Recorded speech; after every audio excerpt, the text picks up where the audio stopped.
Today is Sunday, the 28th of July, and I do work Sundays as well. And luckily I have one of my YouTube fans here, so he's going to do the video, and I'll introduce you to him. Very interesting guy. So what I'm going to do, I was just about to work on all these trees, all this jungle here. Believe it or not, there's some beautiful bonsai in there, and all that growth, look at all that growth, is 3 months growth since April, May, June and July, maybe 4 months growth. All this is 4 months growth, and because it's been growing in these big flower pots, if you don't keep control of it, you will lose control completely. I started pruning some of these trees earlier this morning. There you are. This is a pruning from just part of one tree. And I said to myself, I shouldn't be doing it because many of you YouTube followers would like to see the work done. So this is what I've done to this tree. So I will now proceed to show you very briefly what I do with some of these, because there are many trees in here. So, and the only tool I'm using, because it's a very rough pruning work, is just my trusty Felco secateurs. So we begin by pruning all these long shoots off. Excuse the planes.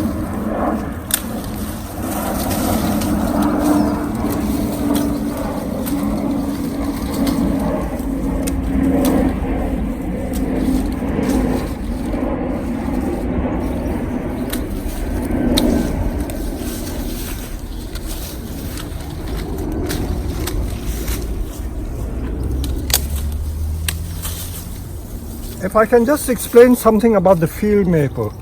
Many people are confused when they see this winged bark effect on the branches. When the trees are growing vigorously, they tend to form this winged bark. You don't always get it, but I notice that when the trees are vigorous, they tend to do that. But normally they don't do it. Like you see further down the stem, it is quite smooth. So it doesn't happen all the time. So this is quite smooth. So it's not a disease, in case you're wondering whether it is a disease or not. It's not a disease. This is very satisfying. It is literally like trimming hair.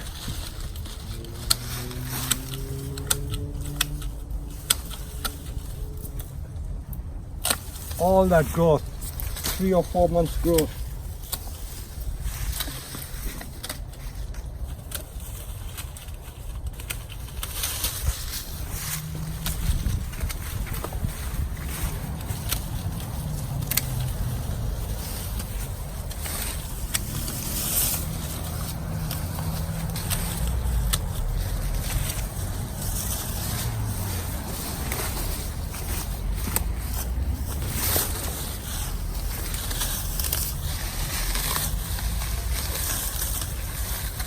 Hidden in this jungle are some very interesting base here. This tree will probably not end up as such a tall tree. It will probably end up as a short tree with that base and the tree probably ending here. But because the field maple air layers very easily, we will probably get several air layerings out of it.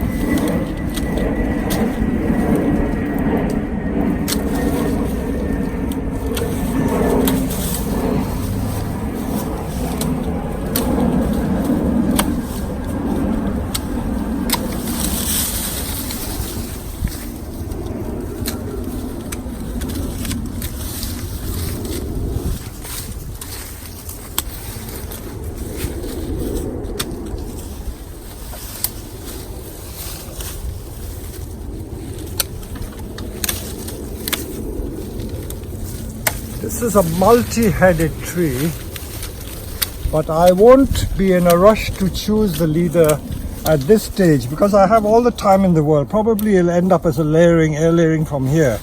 This will be an air layering, and the base will be another tree. So much for this one. So let's get this out of the way. This is out of the way. Now we move on to some other ones, because over here we have about 10 or 20, no, maybe more like 20 trees, all in different stages. Now let me just choose at random some of these trees. Let's pull this one out and show you what there is in this one. Okay, so they're all grown in these big 60-70 liter flower pots, and again all these shoots have grown in the last 3 or 4 months. I find that sometimes the roots go into the ground, and once they do that they become very vigorous. Makes watering easier, but you are in danger of losing control of the tree, so you have to watch that a bit. But as long as the tree is watered and doesn't die, you can always retrieve it and still get a very nice tree from it. Nothing is lost.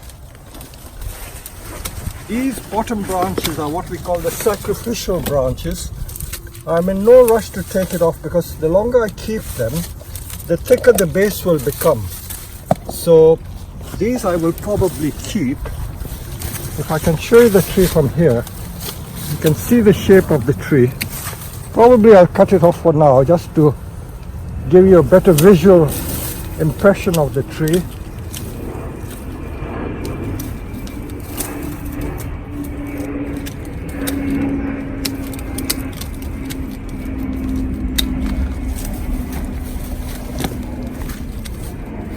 So can you see the shape of this tree? This is virtually complete. So these are what we call semi-trained trees. And if I can just remind you, field maple, they root from root cuttings as well. So all these roots, if you were to stick this in the ground or stick it in a pot, you'll get a new tree growing from here. So don't waste that. So that is one tree done. So that took me hardly 3 or 4 minutes. So let's look at another one. So as I say, we have 10 or 20 of these trees. And do you remember the one I did with the pressure washer? That's a field maple as well. So these trees, they grow in these pots. The roots go round and round. And I like the character of these roots. Very vigorous tree.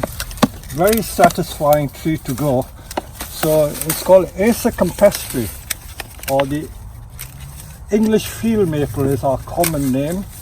I don't know if this is available in other countries, other temperate countries I mean.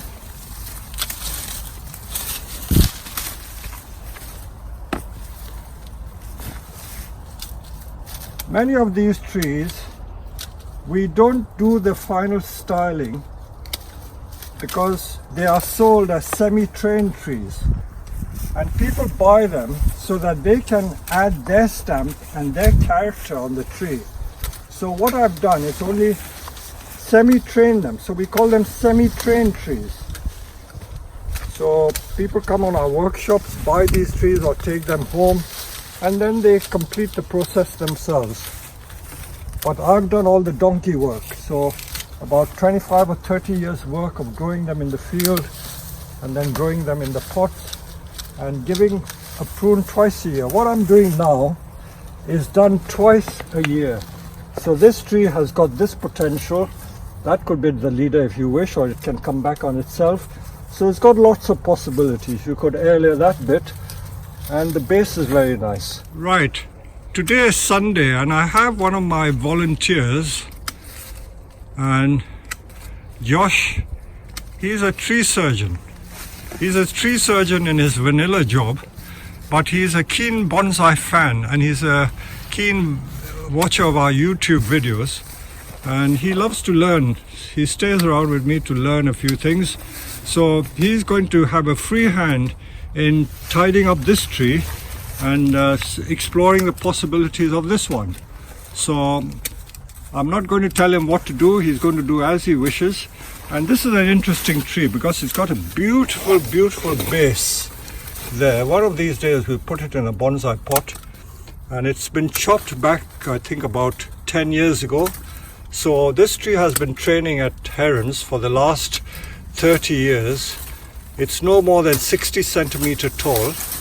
And it's got a lot of detail. It only needs refinement. So what Josh is doing is trimming it and seeing what we get out of it. So all in these bushes here are all these 20 or so field maple, and this is the time of the year we do a good trim on them. So this hardly needs any work. I think there are a few crossing branches there, like here, though that can go, I think. All of that. Oh, section? Yeah, from there. Yeah, you may need a saw. Yeah, that's not doing anything. Silky saw.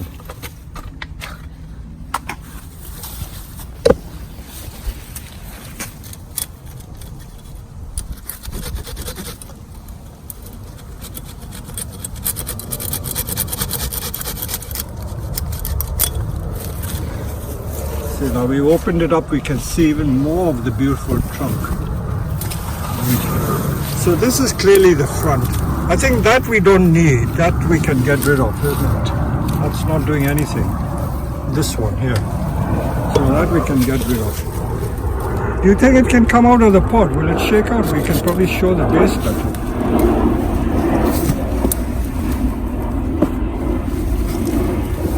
No, it's stuck, is it? Trying to get this tree out of the pot so that we see the root base better. Okay, if you give it a yank, he's a strong guy. There you are. So now we can see the full beauty of this tree. Look at that base. Massive trunk. Yeah, I think the front is the other way. I don't know, although we'll keep an open mind in case we decide to change our opinion. Now the other thing we need to consider is this thing here. This is doing nothing, isn't it? So this we can probably cut off there because it's hiding the line. We're not worried about the branches because they grow branches very easily.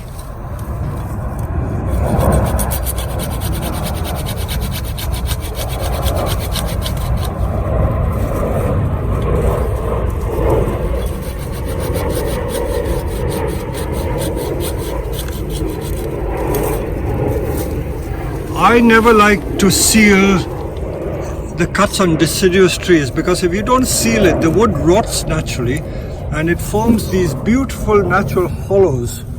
So that is also worth bearing in mind. All these thick branches, we can probably let them grow again. So this is like a twin trunk. So we could start growing everything again. Just a rough triangular shape. And then this makes a nice tree. Now we have another very interesting tree over here. This one, ever so interesting.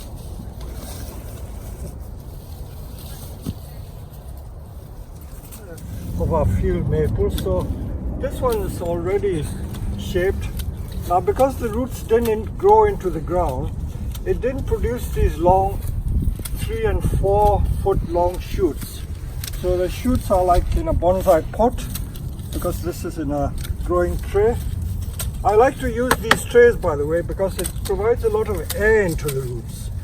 So rather than use conventional flower pots, these baskets or trays make lovely planting containers for trees while they are growing. Over here there are some very thick branches. That's a very thick branch. I don't want that, so I'll probably get rid of it and let the thin branches grow. I'll have to use a branch cutter to get it close. So we keep all the thin branches. So remember the source of these trees, they were all grown initially in the ground and then put in these pots, and then the training starts. So the field maple, Acer campestri, It's very similar in character to the trident maple. In fact, they almost look like a trident maple. So again, these thick branches we get rid of. And just have those, just a nice dome shape, conical shape. That branch can probably go off. So let's use the silky saw.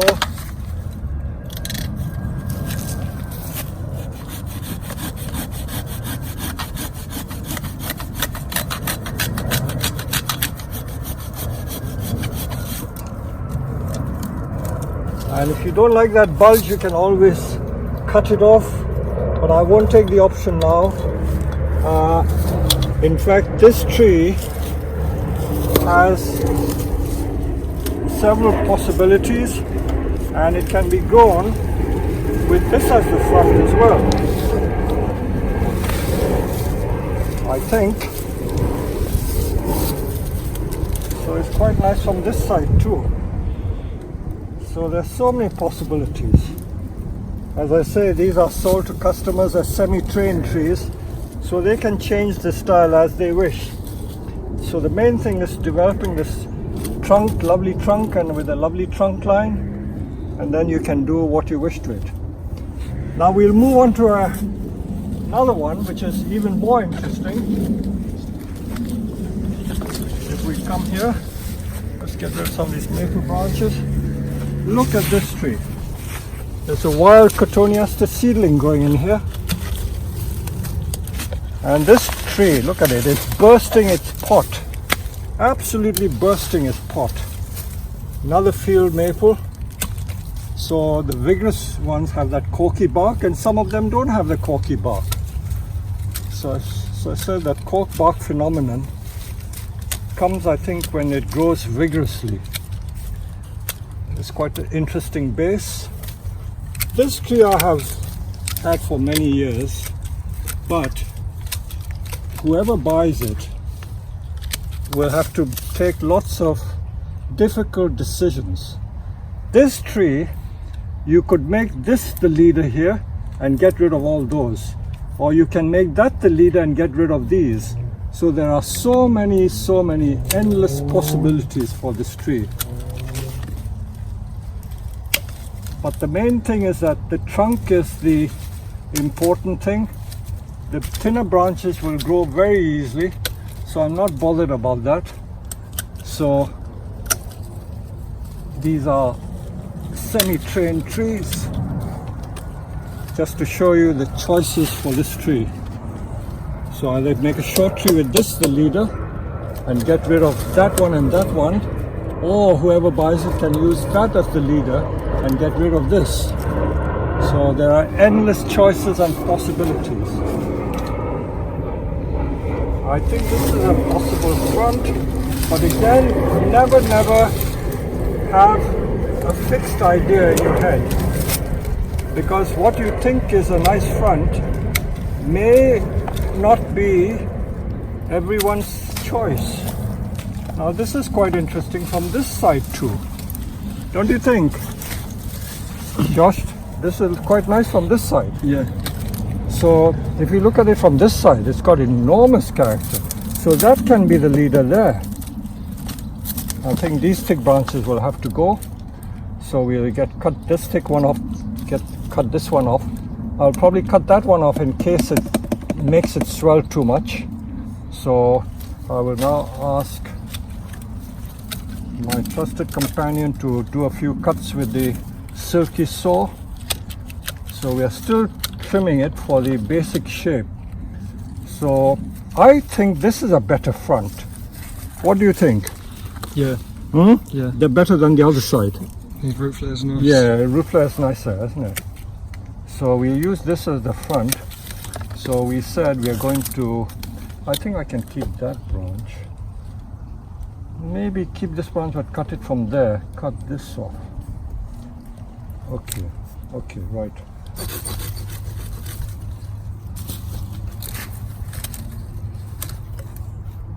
Yeah, that can do. Right to the trunk.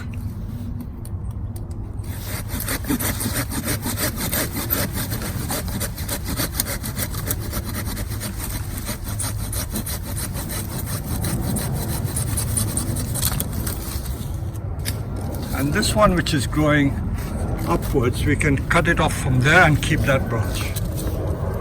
Keeping the small things can do this.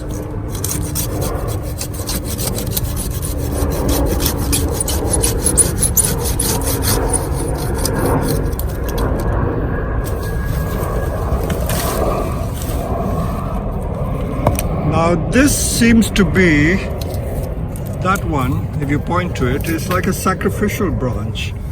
That is doing nothing really there.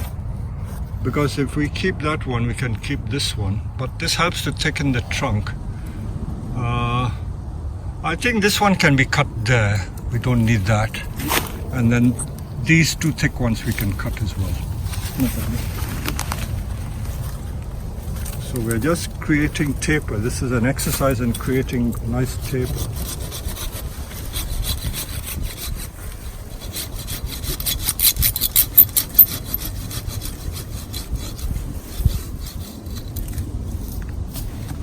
And those two thick ones on either side. Those thick branches there, if you left them, they make the part of the trunk there swell.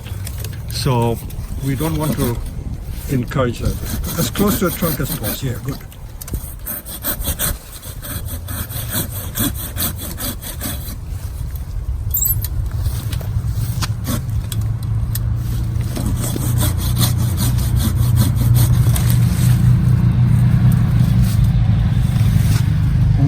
That one, yes.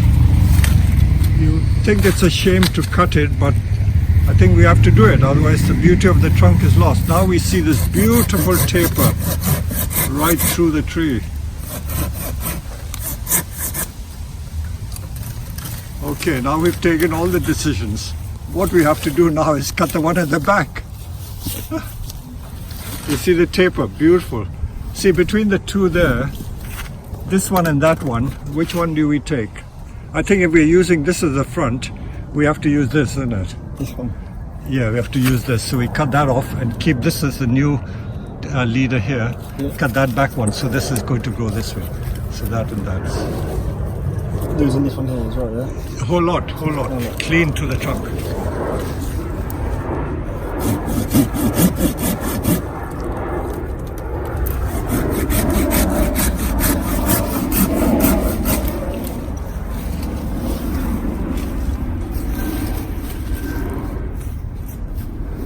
Just look at the debris we've cut.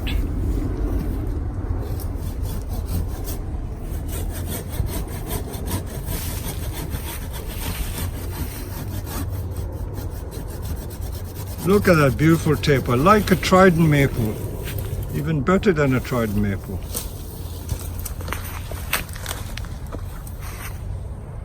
I think, okay, we make a cut over there. Yep. Just so that it go again.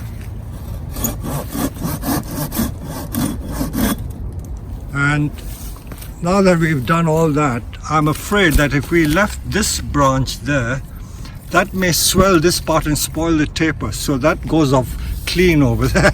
We start completely again. So we only leave the bottom one as the sacrificial. Can go closer than that if you can, Gary. Yeah? I mean, sorry, Josh.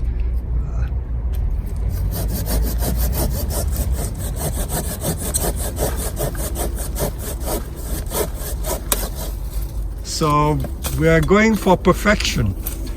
Anyone who bought this tree would have kept all those branches and had a very nice bonsai from it. But I took the bold decision to cut everything off. I think it too.